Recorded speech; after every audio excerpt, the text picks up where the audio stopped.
Hello guys, അപ്പം ഞാൻ ഇന്ന് ഒരു അൺബോക്സിങ് വീഡിയോ ആയിട്ടോ വന്നേക്കണേ. ഒരു അൺബോക്സിങ് ആണേ. അപ്പോൾ ഇതെല്ലാവരും നിങ്ങൾ കണ്ടിട്ടുണ്ടാവും. ഞാനിത് ഫ്ലിപ്കാർട്ടിൽ നിന്നാട്ടോ വാങ്ങിച്ചത്. അപ്പോൾ എന്തായിരിക്കും നിങ്ങൾ ആലോചിക്കണേ.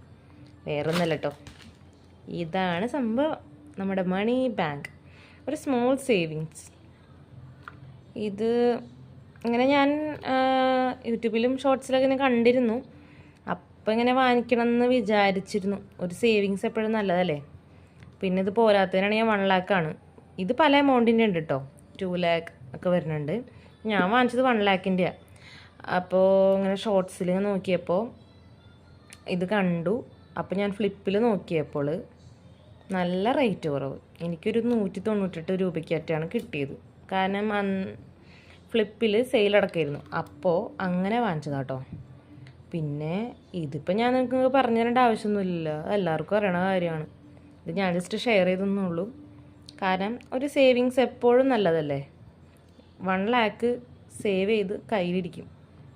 നമ്മൾ എക്സ്പെൻസുകളൊക്കെ ഒന്ന് ചുരുക്കിയിട്ട് ഇതിലോട്ട് ആ എക്സ്പെൻസ് മൊത്തം വരണ കാര്യങ്ങളൊക്കെ നമ്മൾ ഇതിലോട്ട് സേവ് ചെയ്യുകയാണെന്നുണ്ടെങ്കിൽ നമ്മുടെ കയ്യിൽ 1 ലക്ഷം രൂപ ഇരിക്കും ഗൈസ്.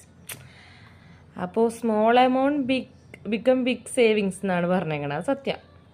ഇതിൽ പക്ഷേ നമുക്ക് 100, 200, 500 ഒക്കെ ഇടാൻ പറ്റുള്ളൂ കേട്ടോ. വേറെ എമൗണ്ട്സ് ഒന്നും ഇടാൻ പറ്റില്ല. അപ്പോൾ ഞാനും ആലോചിച്ചു ഒരു സേവിങ്സ് നല്ലതല്ലേന്ന്. അങ്ങനെ വിചാരിച്ച് വാങ്ങിച്ചതാണ്. ഇത് 1 ലാക്ക് ആക്കാൻ പറ്റുമെന്ന് എനിക്കറിയില്ല. എന്നാലും ഞാൻ എൻ്റെ മാക്സിമം ട്രൈ ചെയ്യും. നിങ്ങളൊന്ന് ട്രൈ ചെയ്യുന്നേ. അപ്പോൾ ഇതിൻ്റെ ക്യാഷ് നമ്മൾ ഇതിലാണ് ഇടുക. ഇതിലേ ഇടുന്നത് ഞാൻ കണ്ടിട്ടുണ്ട് ചുരുട്ടിയിട്ട്. ബട്ട് എനിക്ക് കുറച്ചുകൂടി കൺവീനിയൻ്റ് ആയിട്ട് തോന്നിയത് ഇതിൽ കൂടെ ഇടുന്നതാണ് കേട്ടോ. അതാകുമ്പോൾ അങ്ങനെ ചുരുളാണ്ട് ഇങ്ങനെ കിടന്നോളും. അപ്പോൾ നിങ്ങൾക്കും ഇത് യൂസ്ഫുള്ളാണെങ്കിൽ നിങ്ങളും വാങ്ങിക്കൂ, സേവ് ചെയ്യൂ. അപ്പോൾ ഇത്രക്കുള്ളൂ ഗായ്സ്. ബൈ.